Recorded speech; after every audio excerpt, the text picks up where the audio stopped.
Company list होने के बाद मुझे 60 मिलियन का सीक्रेट बोनस मिला।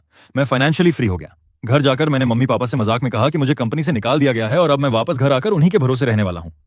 लेकिन मुझे क्या पता था कि उसी दिन मम्मी पापा सारी प्रॉपर्टी छोटे भाई रोहित के नाम ट्रांसफर कर देंगे। उन्होंने ये भी कह दिया कि अब वो रोहित के साथ रहेंगे और मुझे खुद बाहर जाकर किराए पर घर लेना होगा। मेरी गर्लफ्रेंड भी मौका देखकर मुझसे ब्रेकअप करने आ गई। मैं बस हंसते हुए सबकी बातें मानता गया। उन 60 मिलियन का मैंने एक शब्द तक नहीं बताया। मम्मी पापा, मैं इस बार अचानक इसलिए वापस आया हूं क्योंकि मुझे नौकरी से निकाल दिया गया। क्या आप लोग कुछ दिन मुझे संभाल लोगे? मेरे इतना कहते ही दोनों के चेहरे जम गए। मैं अभी हंसकर बोलने ही वाला था कि मजाक कर रहा हूं। डर गए क्या? तभी मैंने देखा पापा ने मम्मी का हाथ खींचा और दोनों जबरदस्ती मुस्कुराकर बोले, कोई बात नहीं बेटा, थोड़ा आराम कर ले।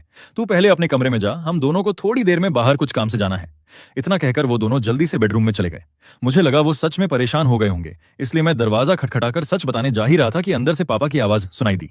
आरव की नौकरी चली गई है, अब घर पर पड़ा रहेगा। कहीं बाप के पैसों पर जीने का सोच रहा हो तो ऐसा नहीं चलेगा। जब तक उसे पता नहीं कि हमारे पास कितनी प्रॉपर्टी है, जल्दी से सब कुछ रोहित के नाम कर देते हैं। मम्मी थोड़ी हिचकिचाई। सारी प्रॉपर्टी? लेकिन एक फ्लैट तो आरव ने अपनी शादी के लिए लिया था ना? पापा तुरंत बोले, हमारे नाम पर है तो हमारा ही हुआ। वो बड़े शहर में नौकरी करता था, छोटे भाई के लिए इतना भी नहीं करेगा क्या? शादी का घर बाद में खुद खरीद लेगा। मम्मी ने धीरे से कहा, मुझे बस डर है कि आरव को लगेगा हम रोहित को ज्यादा मानते हैं। पापा चिढ़कर बोले, कैसा पक्षपात? हमने उसे पाला है, ऊपर से अब वो बेरोजगार है। अगर पैसे उसके पास रहे तो सब उड़ा देगा। मैं दरवाजे के बाहर खड़ा खुद पर हंस पड़ा और वापस अपने कमरे में आ गया। मुझे हमेशा से पता था कि मम्मी पापा रोहित को मुझसे ज्यादा प्यार करते हैं, क्योंकि मैं दादी के साथ बड़ा हुआ था और रोहित उनके साथ। बचपन से वो मुझसे कहते थे, तू बड़ा भाई है, तुझे हर हाल में छोटे भाई को समझना पड़ेगा। मैं उनकी मुश्किलें समझता रहा। कॉलेज के बाद मैंने उनसे कभी पैसे नहीं लिए, उल्टा पार्ट टाइम काम करके रोहित की फीस तक भरी। 8 साल नौकरी करने के बाद मैंने बड़ी मुश्किल से अपने शहर में 2 कमरे का एक फ्लैट लिया था, ताकि शादी के बाद वहीं रह सकूं। लेकिन रोहित ने कहा था कि फ्लैट मम्मी पापा के नाम कर दो, ताकि बाद में दिल्ली में घर लेने में दिक्कत ना हो। मैंने परिवार समझकर मान लिया। कहां पता था कि तभी से मेरे साथ खेल शुरू हो चुका था। इस बार मैं घर इसलिए आया था क्योंकि मैं सबको सरप्राइज देना चाहता था। जिस कंपनी में मेरा हिस्सा था वो शेयर मार्केट में लिस्ट हो गई थी और मुझे 60 मिलियन से ज्यादा का बोनस मिला था। आगे भी हर साल पैसा आने वाला था। मैं सोच रहा था मम्मी पापा के लिए बड़ा घर खरीदूंगा, रोहित के लिए दुकानें और गाड़ी लूंगा, सबको आराम की जिंदगी दूंगा। लेकिन मजाक में कही गई एक बात ने मेरी पूरी दुनिया ही बदल दी। हालांकि मम्मी पापा की बातें सुनकर मुझे बहुत बड़ा झटका लगा था, लेकिन मुझे फिर भी भरोसा था कि मेरा छोटा भाई रोहित ऐसा नहीं होगा। बचपन से जो भी अच्छी चीज मेरे पास होती, सबसे पहले उसी को देता था। वो लगभग मेरी गोद में बड़ा हुआ था। मैं सोच भी नहीं सकता था कि वो भी मेरी पीठ पीछे ऐसा करेगा। थोड़ी देर बाद मम्मी पापा बाहर आए और बड़े प्यार से बोले, बेटा तू इतने सालों से बाहर मेहनत कर रहा था, अब घर आया है तो आराम कर। हम दोनों जरा बाहर जा रहे हैं। रात को क्या खाना है व्हाट्सएप कर देना। अगर मैंने उनकी बातें खुद ना सुनी होती तो शायद कभी यकीन नहीं करता कि इतने प्यार से बात करने वाले लोग अंदर से इतने मतलबी हो सकते हैं। तभी मम्मी का फोन बजा। दूसरी तरफ रोहित था। मम्मी जल्दी से एक तरफ जाकर बोली, जो कहा है वो कर, तुरंत रजिस्ट्रार ऑफिस पहुंच। पापा ने मुझे मुस्कुराकर कहा, तू आराम कर, हम आते हैं। लेकिन उनके निकलते ही मैं भी चुपचाप पीछे हो लिया। सड़क के मोड़ पर छिपकर मैंने सब सुना। उन्होंने रोहित को भी वही सारी बातें बताई जो कमरे में कर रहे थे। रोहित ने सुनते ही माथा सिकोड़ लिया। मम्मी पापा ये गलत है, भैया के साथ ऐसा कैसे कर सकते हो? मम्मी तुरंत बोली, अरे रोहित, अब तेरे भैया बेरोजगार हैं, कौन जाने कितने दिन घर पर बैठेंगे। अगर उनके पैसे खत्म हो गए और हमें उन्हें पालना पड़ा तो फिर तेरी शादी घर गाड़ी का क्या होगा? पापा भी बोले, आजकल कितने लड़के घर पर बैठे रहते हैं, हमें भी अपना सोचना पड़ेगा। और फिर ये सब हमारा ही तो है, घर भी हमारे नाम पर है, हम जिसे चाहें दें। मम्मी फिर समझाने लगी, तेरे भैया दिल्ली में फिर से नौकरी कर लेंगे, उन्हें पता चलेगा कि घर में कुछ नहीं बचा तो खुद ही वापस चले जाएंगे। लेकिन रोहित फिर भी हिचकिचाया, लेकिन भैया की गर्लफ्रेंड भी तो है, शादी की बात चल रही थी ना, कम से कम वो फ्लैट तो रहने देते। मम्मी हंसते हुए बोली, अरे अब नौकरी नहीं रही तो कौन लड़की उसके साथ रहेगी? तू अलग है, गांव में बिना पैसे और घर के शादी करना कितना मुश्किल होता है। रोहित धीरे से बोला, लेकिन अगर भैया को पता चल गया तो? पापा ने ठंडी आवाज में कहा, तो क्या करेगा? वो हमेशा से हमारा कहना मानता आया है, माँ बाप के लिए त्याग करना बच्चों का फर्जन होता है, वो समझ जाएगा। मम्मी भी बोली, हाँ जवान लड़के घर बैठकर थोड़ी ना खाते हैं, हमने कितनी मेहनत की है उसे पढ़ाने में। फिर पापा अचानक गुस्से में आ गए। सच कहूं तो अगर तेरे दादा जिद ना करते तो उसे इतनी पढ़ाई भी ना करवाते। गांव के लड़के कौन सा इतना पढ़ते हैं, सब कम उम्र में काम पर लग जाते हैं। मम्मी ने घड़ी देखकर कहा, चलो जल्दी करो वरना आरव घर पर अकेला बैठा शक करेगा। मैं दूर खड़ा रोहित के चेहरे को देखता रहा। उसके होंठ खुले फिर बंद हो गए। आखिर में उसने बस इतना कहा, ठीक है, लेकिन ये सब आपका फैसला है। अगर भैया फिर से पैसे कमाने लगे तो वो मुझसे नाराज ना हो जाए। मम्मी हंसते हुए बोली, अरे हम संभाल लेंगे। मैं उन्हें हंसते हुए दूर जाते देखता रहा और दीवार से टिक गया। मेरी आंखों पर हाथ था और होंठों पर कड़वी हंसी। जिस दिन पैसा मिला था सबसे पहले मैं यही सोच रहा था कि घर वालों को बताऊंगा, सबकी जिंदगी बदल दूंगा। मुझे लगता था हम एक परिवार हैं, लेकिन सच ये था कि इस घर में परिवार सिर्फ रोहित था। मैं बस वो इंसान था जिससे जरूरत पड़ने पर पैसे लिए जाते थे। स्कूल के दिनों से ही मैंने अपने ऊपर खर्च करना छोड़ दिया था। दिन में पढ़ाई और रात में होटल में काम करता था ताकि मम्मी पापा पर बोझ ना बनूं। मैं दूसरों के पुराने कपड़े पहनता था, जबकि रोहित के पास नए कपड़ों की भरमार रहती थी। वो कहते थे, तू बड़ा भाई है, तुझे समझना पड़ेगा। और मैं समझता रहा, मुझे लगता था कि वो मुझसे प्यार नहीं जताते क्योंकि मैं मजबूत हूं, लेकिन असल में वो मेरे लिए कभी रुके ही नहीं। उस दिन मुझे पहली बार साफ समझ आया कि मैं उनके लिए सिर्फ एक इस्तेमाल होने वाली चीज था। लेकिन अब भी देर नहीं हुई थी। कम से कम वो 60 मिलियन अभी भी मेरे पास थे। रात को हम सब खाने की टेबल पर बैठे थे। मम्मी पापा एक दूसरे को इशारे कर रहे थे। फिर मम्मी बोली, आरव, तू इतने साल बाहर मेहनत करता रहा है, लेकिन घर की हालत भी बहुत खराब है। मैं चुपचाप खाना खाता रहा। तभी पापा बोले, हमने थोड़ा बिजनेस किया था, लेकिन सब पैसा डूब गया। ये घर भी अब हमारे हाथ से जा रहा है, इसलिए हमें रोहित के किराए वाले घर में जाना पड़ेगा। वहां जगह कम है, तो तू इस हफ्ते कहीं और रहने का इंतजाम कर ले। उन्हें लगा मैं हैरान हो जाऊंगा, सवाल करूंगा, लेकिन मैंने बस इतना कहा, ठीक है, मैं सामान पैक करके निकल जाऊंगा। अब मुझे फर्क ही नहीं पड़ता था कि वो मुझे कितना बड़ा झूठ बोल रहे हैं, ऐसा माला उड़ रहे हैं। जैसे उन्हें कभी पता नहीं चलने वाला था कि उनके सामने बैठा लड़का अब करोड़पति बन चुका है। 2 दिन बाद मैं अपना सामान पैक कर ही रहा था कि अचानक मेरी गर्लफ्रेंड नेहा गांव आ पहुंची। मम्मी पापा भी घर का सामान समेट रहे थे। नेहा को देखकर दोनों थोड़ा हैरान हो गए। अरे नेहा बेटा, आओ आओ, घर थोड़ा बिखरा हुआ है। नेहा ने हल्का सा सिर हिलाया और कमरे के अंदर देखते हुए नाक सिकोड़ ली। मैं समझ नहीं पाया कि वो अचानक यहाँ क्यों आ गई। मैंने पूछा, नेहा, तुम अचानक यहाँ कैसे? तुमने कहा था कुछ काम है, लेकिन मैं तो 2 दिन में दिल्ली आने वाला था, मुझे लेने तक नहीं बुलाया। मैं अभी बात पूरी भी नहीं कर पाया था कि उसने धीरे से कहा, आरव, मुझे तुमसे जरूरी बात करनी है। उसने मम्मी पापा की तरफ देखा और मैं तुरंत समझ गया। मैं उसे अपने कमरे में ले गया और दरवाजा बंद कर दिया। बैठो, मैं पानी लाता हूं। लेकिन उसने मेरी बात काट दी। हमें ब्रेकअप कर लेना चाहिए। उसकी बात सुनते ही मैं वहीं जम गया। मैंने अविश्वास से उसकी तरफ देखा। नेहा, इतनी अचानक? मैं तुम्हें एक बहुत अच्छी खबर बताने वाला था। उसने ठंडे स्वर में दोबारा कहा, मैं सीरियस हूं, हमें अलग हो जाना चाहिए। मैंने गहरी सांस ली और उसके पास बैठ गया। मैं और नेहा दिल्ली में मिले थे। दोनों बाहर से आए थे और दिल्ली में अपनी जगह बनाने की कोशिश कर रहे थे। हमने सोचा था कुछ साल मेहनत करके किसी छोटे शहर में बस जाएंगे, बस 1-2 साल और फिर शादी। मुझे पता था उसकी माँ मुझे ज्यादा पसंद नहीं करती, लेकिन मैंने कभी नहीं सोचा था कि वो यूं अचानक रिश्ता खत्म कर देगी। मैं उसे अपनी फाइनेंशियल फ्रीडम के बारे में बताने ही वाला था कि उसने अचानक चिढ़कर कहा, आरव, तुम सच में बहुत निकम्मे हो। दिल्ली में इतने साल काम करके भी एक घर तक नहीं खरीद पाए। मेरी सारी बातें वहीं रुक गईं। मैंने धीरे से कहा, नेहा, बात ऐसी नहीं है। दिल्ली में घर लेना इतना आसान नहीं होता। 2 करोड़ से कम में कुछ नहीं मिलता। तुम खुद बाहर से आई हो, तुम तो समझ सकती हो। वो हंस पड़ी, लेकिन उस हंसी में सिर्फ ताना था। अपने निकम्मेपन के बहाने मत बनाओ। मैं यहाँ सिर्फ सब खत्म करने आई हूँ। सीधी बात करती हूँ, मेरी शादी तय हो गई है। उसके शब्द सुनकर मेरे दिमाग में उसकी वो सारी रातें घूम गईं जब वो कहती थी कि ऑफिस में ओवर टाइम है। मैं कड़वी हंसी हंस पड़ा। तो आखिर बात पैसे की ही थी। मैंने उसकी तरफ देखा। अगर मेरे पास पैसे होते तो? उसने बिना जवाब दिए बस मेरी तरफ देखा। तभी मुझे एहसास हुआ कि वो लड़की जिसे मैं प्यार करता था बहुत पहले बदल चुकी थी।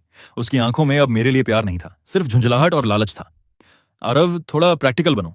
प्यार व्यार से जिंदगी नहीं चलती। और वैसे भी अगर तुम्हारे पास पैसे आ भी जाएं तो कितने होंगे? तुम जिंदगी भर दिल्ली में घर नहीं खरीद सकते। तुम और बाकी नौकरी करने वाले लोगों में कोई फर्क नहीं है। उसने ठंडी आवाज में कहा, मुझे दोष मत देना। जिंदगी में रियलिस्टिक होना पड़ता है। मैं उसकी हर बात सुनता रहा और मुझे लगा मेरी पूरी जिंदगी किसी सस्ते मजाक जैसी है। मैं हल्का सा मुस्कुराया और बोला, ठीक है, जैसा तुम चाहती हो। उम्मीद करता हूं तुम कभी पछताओगी नहीं। खुश रहना। नेहा ने मुझे देखकर लंबी सांस ली। मैं खुश रहूंगी और तुम भी अब सपनों में जीना छोड़ दो। लोगों की बातों में मत आया करो। मुझे लगा था तुम्हारी नौकरी अच्छी है, शायद तुम दिल्ली में टिक जाओगे, लेकिन मैं गलत थी।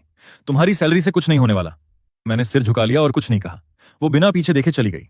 उस पल पहली बार मुझे लगा कि शायद बदकिस्मत मैं नहीं हूं। जिन लोगों ने मुझे छोड़ा था, असल में नुकसान उनका हुआ था, क्योंकि जो चीजें वो चाहते थे वो सब अब मेरे पास थीं। लेकिन सब कुछ हाथ आने से ठीक पहले उन्होंने अपना असली चेहरा दिखा दिया। शायद किस्मत भी जानती थी कि वो लोग इस खुशी के लायक नहीं थे। नेहा के बिना कुछ बोले चले जाने पर मम्मी पापा के चेहरे उतर गए। मम्मी बोली, देखा बेटा, ऐसी लड़की से शादी नहीं करनी चाहिए थी। मैंने ठंडे स्वर में कहा, ब्रेकअप हो गया। दोनों ने एक दूसरे को देखा और पापा तुरंत बोले, देखा, नौकरी नहीं रही तो लड़की भी छोड़ गई, इसीलिए जल्दी वापस दिल्ली जा और नौकरी ढूंढ। हमें भी तो बुढ़ापे में सहारा चाहिए। रोहित को भी गाड़ी लेनी है। मैं अब उनसे बहस करने की हालत में नहीं था। मैंने बस कहा, सामान पैक होते ही वापस चला जाऊंगा। ये सुनकर दोनों खुश हो गए। बस यही सही है। जवान लड़के गांव में क्या करेंगे? बाहर जाओ, काम करो। उनकी बातें सुनकर मुझे हंसी आ रही थी, क्योंकि यही लोग रोहित से कहते थे, तू घर पर रह, हम सब दिला देंगे, तेरे भैया हर महीने पैसे भेजते रहेंगे। और मैं सच में हर महीने उसे पैसे भेजता भी था। मैं अंदर ही अंदर कसम खा चुका था कि अब इन लोगों को मेरी तरफ से 1 रुपया भी नहीं मिलेगा। दिल्ली लौटकर मैंने कंपनी का सारा काम पूरा किया और नौकरी छोड़ दी। कंपनी मुझे रोकना चाहती थी, इसलिए उन्होंने कहा कि मैं चाहूं तो पार्ट टाइम सलाहकार की तरह जुड़ा रह सकता हूं। मैंने हाँ कर दी। मेरे जैसे कुछ और लोग भी थे जो अचानक फाइनेंशियली फ्री हो गए थे। हम सबने साथ में पार्टी की। फिर किसी ने मजाक मजाक में कहा कि क्यों ना अपना छोटा बिजनेस शुरू करें। सबने कहा कि नुकसान हुआ तो भी फर्क नहीं पड़ेगा। मुझे भी कोई दिक्कत नहीं थी, इसलिए मैंने भी पैसा लगा दिया। उस रात हम लोग देर तक बातें करते रहे, लेकिन जब मैं वापस अपने किराए वाले घर पहुंचा तो दरवाजा खोलते ही मेरे पैरों तले जमीन खिसक गई। पूरा घर तहस नहस पड़ा था। सोफा दरवाजे के पास उल्टा पड़ा था, सेंटर टेबल टूटी हुई थी, कांच के टुकड़े पूरे फर्श पर बिखरे थे, दीवारों की सजावट तक उखाड़ ली गई थी। बेडरूम में कपड़े हर तरफ फैले थे, अलमारी पूरी खाली कर दी गई थी। स्टडी रूम की किताबें जमीन पर बिखरी थीं, यहां तक कि बाथरूम का सामान और किचन के बर्तन तक गायब थे। पर्दे तक नोच कर ले जाए गए थे। पूरा घर ऐसा लग रहा था जैसे किसी ने लूट लिया हो। मैं दरवाजे पर खड़ा रह गया। शराब का नशा एक पल में उतर गया, शरीर जैसे जम गया हो। कुछ सेकंड बाद मैंने खुद को संभाला, दरवाजा बंद किया और तुरंत पुलिस को फोन मिलाया। फोन पर मैंने खुद को संभालते हुए पूरा पता बताया और घर की हालत समझाई। कॉल खत्म होते ही मैंने मकान मालिक को भी फोन किया। उसने जैसे ही सुना कि घर का यह हाल हो गया है, वो गुस्से में बोला कि अभी पहुंच रहा है। करीब 15 मिनट बाद पुलिस पहले आ गई। 2 पुलिस वाले और उनके साथ जांच करने वाली टीम घर के अंदर आई। वो लोग हर जगह फिंगरप्रिंट और निशान ढूंढने लगे, जबकि पुलिस मुझसे सवाल पूछ रही थी। आखिरी बार घर कब छोड़ा था, कोई शक है, क्या क्या सामान गायब है। मैंने सब सच सच बता दिया कि मैं रात दोस्तों के साथ बाहर था और देर रात लौटा तो दरवाजा आधा खुला मिला। कीमती सामान मैंने पहले ही लॉकर में रख दिया था, क्योंकि मैं नौकरी छोड़ने के बाद नई जिंदगी प्लान कर रहा था। लॉकर तोड़ने की कोशिश हुई थी लेकिन खुल नहीं पाया। हाँ, रोजमर्रा का लगभग सारा सामान गायब था। तभी मकान मालिक भी आ गया। घर की हालत देखकर उसका चेहरा हरा पड़ गया। काफी देर तक कुछ बोल ही नहीं पाया, फिर बस इतना निकला, मेरे नए घर का ये क्या हाल कर दिया। मैंने तुरंत माफी मांगी और कहा कि जो नुकसान हुआ है उसकी भरपाई मैं करूंगा। इसके बाद उसका गुस्सा थोड़ा शांत हुआ और वो भी पुलिस की मदद करने लगा। करीब आधे घंटे की जांच के बाद पुलिस ने कहा कि वो सोसाइटी के सीसीटीवी फुटेज चेक करेंगे और जल्दी ही पता चल जाएगा कि ये सब किसने किया। उन्होंने मुझसे चोरी हुए सामान की लिस्ट भी मांगी। पुलिस के जाने के बाद मैं और मकान मालिक मिलकर घर थोड़ा साफ करने लगे। वो लगातार बड़बड़ा रहा था कि उसने जिंदगी में ऐसा किराएदार वाला मामला नहीं देखा, लेकिन मेरे दिमाग में सिर्फ एक बात घूम रही थी, आखिर ऐसा कौन कर सकता है। अगर चोरी करनी थी तो कीमती सामान छोड़कर सिर्फ रोजमर्रा की चीजें क्यों उठाई। अगली सुबह पुलिस स्टेशन से फोन आया। उन्होंने बताया कि सीसीटीवी में साफ दिख रहा है कि एक लड़का और 2 औरतें चाबी से मेरा घर खोलकर कई बड़े डिब्बे बाहर ले जा रहे थे। चेहरा पहचानने पर उनमें से एक लड़की नेहा निकली, बाकी 2 शायद किसी मूविंग कंपनी के लोग थे। पुलिस ने यह भी बताया कि वीडियो में नेहा खुद खड़ी होकर लोगों को सामान उठाने के निर्देश दे रही थी। उसने बालकनी का कपड़े सुखाने वाला स्टैंड तक उतरवा लिया, बाथरूम की सीट तक निकलवा ली, यहां तक कि इलेक्ट्रिक केतली भी नहीं छोड़ी। पुलिस की बातें सुनकर पहले तो मैं कुछ सेकंड के लिए चुप रह गया, फिर गुस्से से हंस पड़ा। ब्रेकअप के बाद कोई इंसान इतनी छोटी सोच तक गिर सकता है, मैंने कभी सोचा भी नहीं था। पुलिस ने पूछा कि मैं क्या करना चाहता हूं। मैंने कहा कि घर और ज्यादातर सामान मकान मालिक का है, इसलिए फैसला वही करेगा। मैंने फोन उसे दे दिया। मकान मालिक ने जैसे ही सुना कि यह सब मेरी एक्स गर्लफ्रेंड ने किया है, वो आग बबूला हो गया। उसने साफ कहा कि वो केस करेगा, पूरा नुकसान वसूल करेगा और कानूनी कार्रवाई भी करवाएगा। मैंने उसे पूरा मामला संभालने दिया। फोन कटने के बाद मैं काफी देर तक चुप बैठा रहा। मेरे दिमाग में सिर्फ एक ही बात थी, मैंने आखिर ऐसे लोगों को अपनी जिंदगी में जगह क्यों दी। फिर मैंने कुछ जरूरी सामान उठाया, पास के एक होटल में कमरा लिया और तय किया कि जब तक सब मामला शांत नहीं हो जाता वहीं रहूंगा। एक दिन मैं होटल में सो रहा था। पिछली रात घर वाली घटना और पुलिस के चक्कर में आधी रात तक नींद नहीं आई थी। तभी अचानक फोन जोर जोर से बजने लगा। शांत कमरे में उसकी आवाज कान फाड़ रही थी। मैंने आधी नींद में फोन उठाया और भारी आवाज में पूछा, कौन। तभी दूसरी तरफ से नेहा की चीख सुनाई दी, आरव, तुम पागल हो गए हो क्या, तुमने पुलिस में शिकायत कर दी। उसकी आवाज इतनी तेज और कर्कश थी कि मेरे कान बजने लगे। मैंने फोन थोड़ा दूर किया और स्क्रीन देखी। सच में नेहा ही थी। मैं गुस्से में हंस पड़ा। नेहा, तुम्हारे पास दिमाग नाम की चीज है भी या नहीं। वो घर मकान मालिक का था, अंदर का ज्यादातर सामान भी उसी का था। तुमने सब उठाकर घर का कबाड़ा कर दिया और अब बोल रही हो पुलिस क्यों बुला ली। मैं बिस्तर से टिककर ठंडी आवाज में बोला। लेकिन नेहा फिर चिल्लाई, क्या मकान मालिक का, वो सब मेरा था। जब हम साथ थे तब मैंने खुद तुम्हें लिस्ट बनाकर दी थी कि क्या खरीदना है। पर्दे, बेडशीट, किचन का सामान सब मैंने चुना था। अब हमारा ब्रेकअप हो गया तो अपना सामान ले गई, इसमें गलत क्या है। उसकी बातें सुनकर मुझे सच में हंसी आ गई। सामान उसने चुना था लेकिन पैसे मैंने दिए थे। ऊपर से आधी चीजें मकान मालिक की थीं, फिर भी इतनी बेशर्मी से उन्हें अपना बता रही थी। मैंने ताना मारते हुए कहा, ये सब पुलिस वालों को समझाना, देखना वो तुम्हारी कहानी पर यकीन करते हैं या नहीं। इतना कहकर मैंने उसका नंबर ब्लॉक कर दिया, साथ में व्हाट्सएप, इंस्टाग्राम सब जगह से हटा दिया। फोन में मौजूद उसकी सारी फोटो और चैट भी डिलीट कर दी। अब मैं उससे जुड़ी कोई चीज नहीं देखना चाहता था, लेकिन उसके बाद भी मुझे नींद नहीं आई। दिमाग में सब घूम रहा था, घर जाकर मजाक करना, मम्मी पापा की सच्चाई पता चलना, नेहा का छोड़कर जाना और फिर घर खाली करवा देना। मुझे लग रहा था जैसे रिश्ते सिर्फ मतलब तक ही रह गए हों। थोड़ी देर बाद मुझे महसूस हुआ कि मेरी तबीयत भी ठीक नहीं है। पिछले कुछ दिनों से तनाव में ठीक से खाना पीना और सोना नहीं हो रहा था। पेट में हल्का दर्द भी बना रहता था। मैंने सोचा कि खाली बैठा हूं तो पूरा चेकअप ही करा लेता हूं। अगले ही दिन मैं दिल्ली के एक बड़े अस्पताल गया और पूरा बॉडी चेकअप कराया। रिपोर्ट आने में 3 दिन लगने थे। इन 3 दिनों में मैंने मकान मालिक वाला मामला निपटाया और दोस्तों के साथ नई कंपनी शुरू करने की बात भी करता रहा। सीसीटीवी सबूत होने की वजह से नेहा आखिरकार मकान मालिक को 20,000 रुपए देने पर मान गई। मामला वहीं खत्म हुआ। बाद में पता चला कि इस हरकत की वजह से उसका अपने नए बॉयफ्रेंड से भी झगड़ा हो गया। लड़के को लगा कि नेहा बहुत ज्यादा पागलपन वाली हरकतें करती है। ये सुनकर मुझे अजीब सा सुकून मिला। 3 दिन बाद मैं रिपोर्ट लेने अस्पताल पहुंचा। रिपोर्ट देखते ही मैं कुछ सेकंड के लिए रुक गया। उसमें लिखा था कि मेरी आंतों में कुछ गांठें हैं। फिलहाल वो कैंसर नहीं थी, लेकिन डॉक्टर ने जल्दी ऑपरेशन कराने की सलाह दी। उन्होंने कहा कि ध्यान ना दिया तो आगे दिक्कत बढ़ सकती है। साथ ही उन्होंने आराम करने, सही खाना खाने और तनाव कम रखने को कहा। रिपोर्ट हाथ में लेकर मैं अस्पताल से बाहर निकला और सड़क पर चलते लोगों को देखते हुए अचानक मेरे दिमाग में एक प्लान आया। अगर मेरे अपने लोग सिर्फ फायदे की भाषा समझते हैं तो क्यों ना मैं उन्हें उनकी असलियत तक पहुंचने दूं। मैंने फैसला किया कि मैं उनके सामने खुद को बहुत बीमार दिखाऊंगा और देखूंगा कि वो कितनी नीचे तक गिर सकते हैं। मैंने मेडिकल स्टोर से कुछ दवाइयां खरीदी, फिर एक दोस्त से नकली कैंसर रिपोर्ट बनवाई जिसमें लिखा था कि मुझे आंत का कैंसर है और ऑपरेशन के लिए 30 लाख रुपए चाहिए। उसके बाद मैंने जानबूझकर कई रातें नहीं सोई ताकि चेहरा कमजोर और बीमार लगे। फिर मैं सीधे उस छोटे से किराए वाले घर पहुंचा जहां अब मम्मी पापा और रोहित रह रहे थे। घर बहुत छोटा और गंदा था। हर तरफ सामान फैला हुआ था, कमरे में सीलन की बदबू थी। मुश्किल से 60 गज का घर होगा जिसमें 3 बिस्तर ठूंसे हुए थे। मुझे हैरानी हुई कि सिर्फ मुझसे पैसे निकलवाने के लिए वो लोग ऐसी जगह भी रह सकते हैं। मैं अंदर गया तो तीनों खाना खा रहे थे। मुझे देखकर सब एक पल के लिए चौंक गए। फिर मम्मी बनावटी चिंता के साथ बोली, अरे आरव, तू वापस कैसे आ गया? तू तो दिल्ली नौकरी ढूंढने गया था ना। मैंने जवाब नहीं दिया। मैं लड़खड़ाता हुआ आगे बढ़ा, मेज पकड़कर खड़ा हुआ और कांपती आवाज में बोला, मम्मी पापा, मैं बीमार हूं। कंपनी ने मुझे नौकरी से इसलिए निकाला था। मैं आपको परेशान नहीं करना चाहता था, इसलिए सच छुपाता रहा। इतना कहकर मैंने नकली रिपोर्ट निकालकर उनके सामने रख दी और सिर झुकाकर रोने जैसा चेहरा बना लिया। रिपोर्ट देखते ही दोनों के चेहरे बदल गए। उनकी आंखों में डर से ज्यादा घिन और परेशानी थी। पापा ने नकली हंसी के साथ कहा, अरे बेटा, ये कैसे हो सकता है? तू तो बिल्कुल ठीक दिख रहा है। अस्पताल वालों से गलती हुई होगी।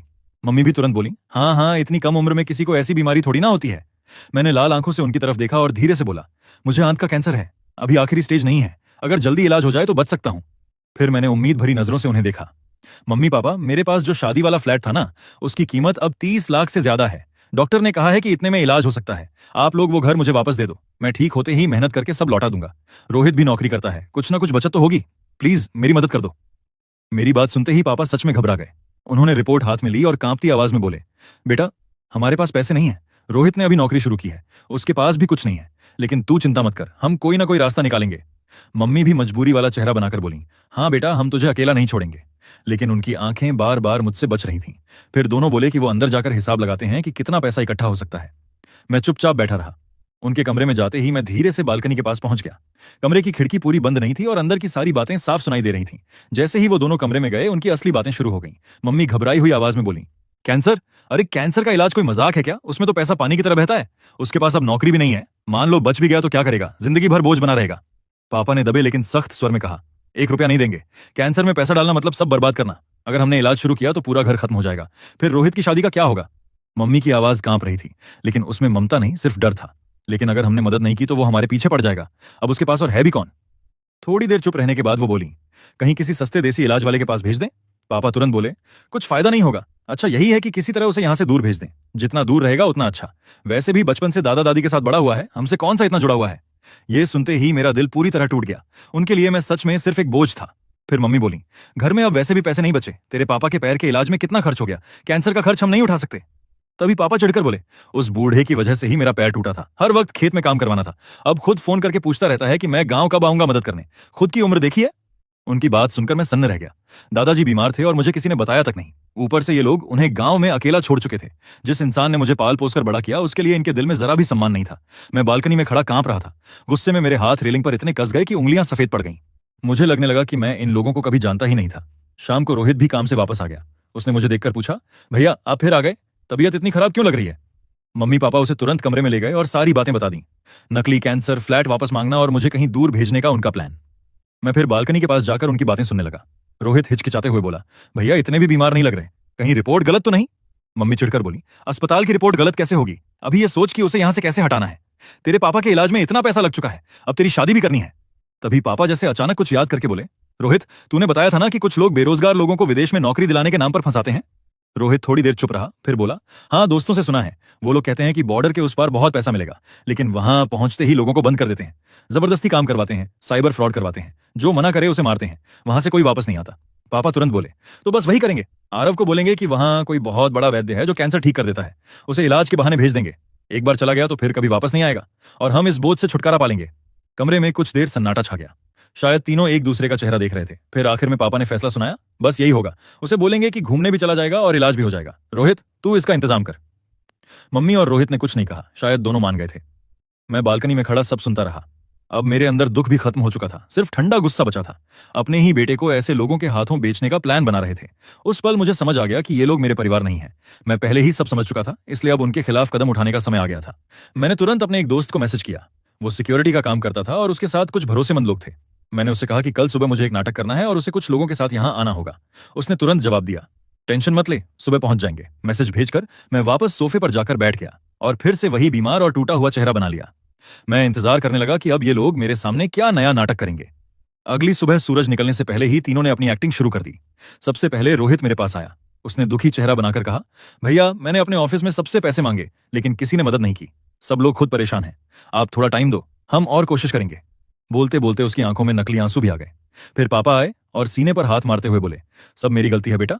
मैंने बिजनेस करने के चक्कर में घर का सारा पैसा डुबो दिया। आज तेरे इलाज के लिए भी कुछ नहीं बचा। आखिर में मम्मी आई। उन्होंने मेरा हाथ पकड़कर रोने का नाटक किया। आरव, तू चिंता मत कर, हम तुझे अकेला नहीं छोड़ेंगे। हमने सोचा है पहले तुझे बाहर कहीं घुमाने ले चलते हैं। तेरा मन भी बदल जाएगा और इलाज के लिए भी अच्छा रहेगा। फिर वापस आकर बड़े अस्पताल में इलाज करवाएंगे। तीनों इतनी अच्छी एक्टिंग कर रहे थे कि कोई भी उन्हें सच्चा समझ लेता, लेकिन मैं उनकी असलियत जान चुका था। मैं बस सिर झुकाकर बैठा रहा, जैसे टूट चुका हूं और उनकी हर बात पर भरोसा कर रहा हूं। तभी अचानक बाहर जोर जोर से दरवाजा पीटने की आवाज आई। कोई चिल्ला रहा था, आरव बाहर निकल, पैसे लेकर भाग गया क्या? दुनिया के किसी कोने में छिप जा, हम ढूंढ लेंगे, जल्दी दरवाजा खोल। धड़ाम धड़ाम की आवाज से पूरा दरवाजा हिल रहा था। मम्मी पापा और रोहित तीनों के चेहरे डर से सफेद पड़ गए। उनकी एक्टिंग वहीं रुक गई और वो घबराकर दरवाजे की तरफ देखने लगे। पता नहीं क्या हुआ था, रोहित तो डर के मारे पूरा कांपने लगा। वो हकलाते हुए मेरी तरफ देखने लगा। भैया भैया, आपने कर्ज लिया है? आखिर कितना पैसा उधार लिया है? लोग यहां तक कैसे पहुंच गए? ये बोलते हुए वो कांपते हाथों से दरवाजा खोलने गया। शायद उसे डर था कि कहीं लोग दरवाजा तोड़ ना दें, वरना मकान मालिक को पैसे भी देने पड़ते। जैसे ही दरवाजा खुला, 4 लंबे चौड़े आदमी अंदर आ गए। सबकी हाइट 6 फीट के आसपास थी। शरीर भारी भरकम और आंखों में सख्ती साफ दिख रही थी। देखने से ही लग रहा था कि पंगा लेने वाले लोग नहीं है। सबसे आगे जो आदमी था वो मेरा सिक्योरिटी वाला दोस्त दुष्यंत था। दुष्यंत कमरे में आया। उसने कमरे में मौजूद तीनों लोगों पर नजर डाली और फिर जानबूझकर गुस्से वाला चेहरा बनाकर मेरी तरफ देखते हुए बोला, आरव तेरी नौकरी चली गई, ऊपर से बीमारी भी हो गई। अब गांव में छुपकर बैठा है क्या? ये मत सोच कि गांव आकर बच जाएगा। आज अगर तुझे नहीं ढूंढ पाते और बाद में तेरी तबीयत बिगड़ जाती तो हमारा पैसा किससे लेते? मम्मी पापा मुझे चुप देखते रहे और उन चारों आदमियों को देखकर उनकी हालत खराब हो गई। मम्मी डरकर चिल्लाई, हम पुलिस बुलाएंगे, तुम लोग अभी बाहर निकलो, नहीं तो पुलिस को फोन कर देंगे। दुष्यंत ने अपनी कलाई मरोड़ी और सीधे कुर्सी पर बैठते हुए हंसकर बोला, हाँ हाँ बुलाओ पुलिस, मैं भी देखता हूं पुलिस क्या कर लेगी। आरव ने मुझसे पूरे 1 करोड़ रुपए उधार लिए हैं, सबके सब कागज मौजूद हैं। पुलिस आएगी तो वो भी यही मानेगी। ये कहते हुए उसने जेब से नकली उधार का कागज निकालकर मेज पर पटक दिया। 1 करोड़ सुनते ही मम्मी पापा और रोहित के पैरों तले जमीन खिसक गई। तीनों लड़खड़ाकर पीछे हटे और मेज पकड़कर जैसे तैसे खड़े रहे। मम्मी ने मेरी तरफ उंगली दिखाकर चिल्लाना शुरू कर दिया, आरव तू इतना निकम्मा बेटा कैसे निकला? इतना पैसा कैसे चढ़ा लिया? पागल हो गया है क्या? तू हमें मरवाएगा क्या? हमने तुझे पैदा ही क्यों किया? पापा भी गुस्से में चिल्लाने लगे, नालायक लड़के, बाहर क्या गुल खिलाता फिरता था? इतना कर्ज ले आया, अब हम कैसे जिएंगे? पिछले जन्म में कौन सा पाप किया था जो तू जैसा बेटा मिला? रोहित भी मुझे घूरते हुए बोला, भैया आप भी ना हद करते हो। 1 करोड़, हमारी आने वाली कई पीढ़ियां भी इतना पैसा नहीं कमा पाएंगी। आप तो हमें बर्बाद करने पर तुले हो। मैं जानबूझकर डरा और बेबस बनने का नाटक करते हुए रोने जैसी आवाज में बोला, मैंने जानबूझकर नहीं किया। मैं बस दिल्ली में घर खरीदना चाहता था। डाउन पेमेंट में बहुत पैसा लग गया। फिर नेहा पर भी थोड़ा खर्च हो गया, लेकिन घर भी नहीं मिला, नौकरी भी चली गई और ऊपर से इतना कर्ज हो गया। अब मैं क्या करता? पापा का चेहरा गुस्से से नीला पड़ गया। उन्होंने हाथ उठाकर मुझे धक्का देने की कोशिश की, लेकिन दुष्यंत तुरंत मेरे आगे आ गया और पापा को घूरते हुए बोला, मुझे पता है इसे कैंसर है। अगर इसे हाथ लगाया और कुछ हो गया तो बाद में इल्जाम हम पर मत डालना।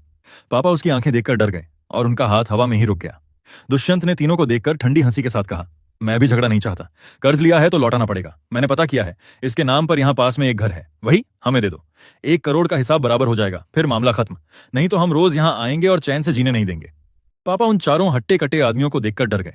छोटा सा कमरा भी जैसे उनके सामने छोटा पड़ गया था। वो कांपती आवाज में बोले, हमारे पास पैसे नहीं है, वो घर भी इसका नहीं हमारा है, उसका उससे कोई लेना देना नहीं, हम नहीं देंगे।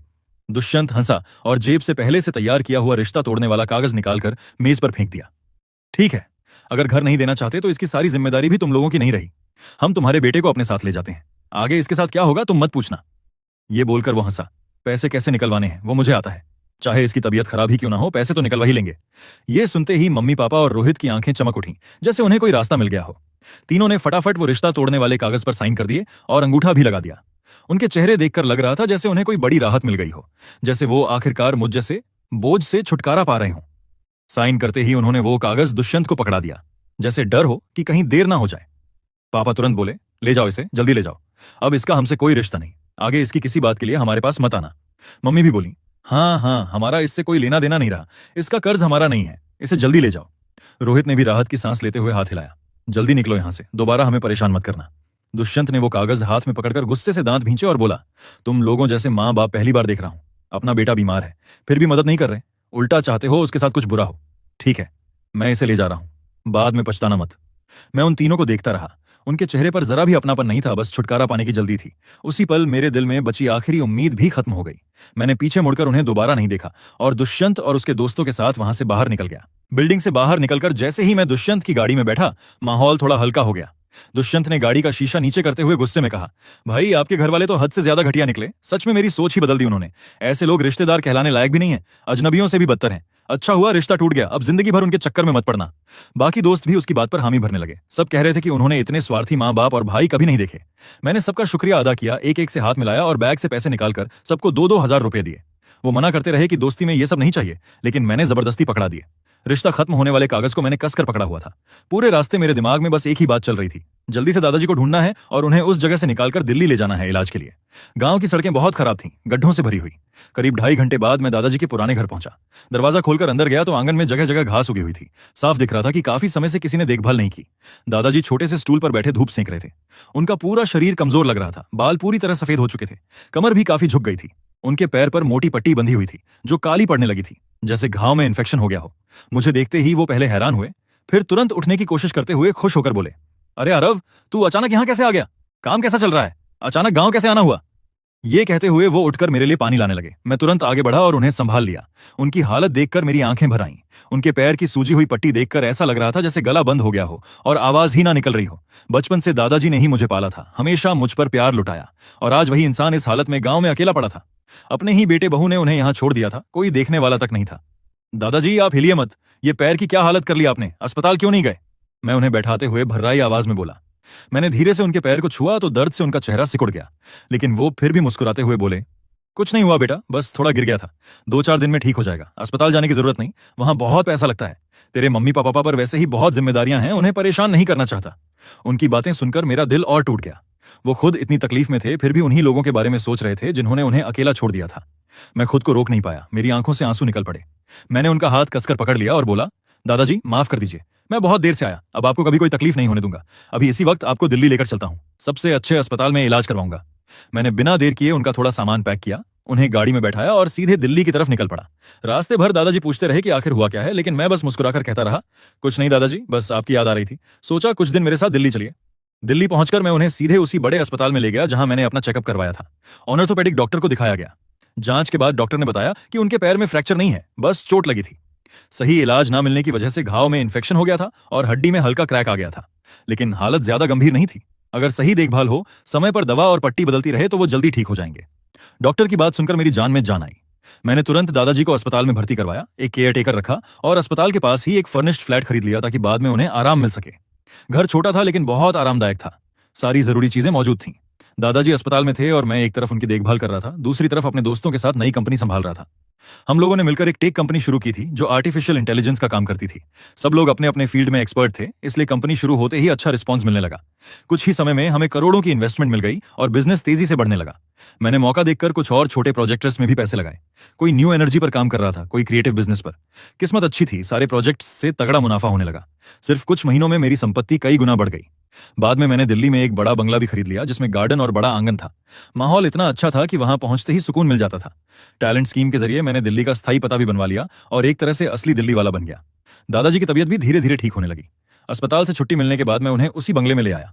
वहां उनके लिए नौकर और केयर टेकर दोनों थे जो उनकी हर जरूरत का ध्यान रखते थे। दादाजी कभी कभी मेरे बड़े घर और बढ़ती दौलत को देखकर घबरा जाते थे।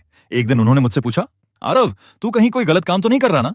मैं हंस पड़ा और उन्हें समझाया, दादाजी मैंने जिन कंपनियों में पैसा लगाया था उनमें से एक कंपनी लिस्ट हो गई, वहां से मुझे बहुत बड़ा हिस्सा मिला। फिर दोस्तों के साथ कंपनी खोली और कुछ प्रोजेक्ट्स में इन्वेस्ट किया, सब में फायदा हो गया। सब मेहनत और सही काम का पैसा है। ये सुनकर दादाजी ने राहत की सांस ली। वो मुस्कुराते हुए बोले, बहुत अच्छा बेटा, तू सच में आगे बढ़ गया, मुझे तुझ पर गर्व है। दादाजी को दिल्ली लाने की बात मैंने किसी से छुपाई नहीं थी और वैसे भी गांव में बातें ज्यादा देर छुपती नहीं। धीरे धीरे गांव के लोग, दादाजी के पुराने दोस्त और रिश्तेदार मेरे बारे में पूछने लगे। दादाजी भी सच सच बता देते कि मैंने मेहनत और किस्मत से पैसे कमाए हैं। हालांकि उन्होंने सबको कहा था कि बात ज्यादा ना फैलाएं, लेकिन गांव में खबरें कहां रुकती हैं। मुझे पता था कि देर सवेर कुछ लोग जरूर मेरे पास आएंगे, कोई फायदा लेने के लिए, कोई मतलब निकालने के लिए।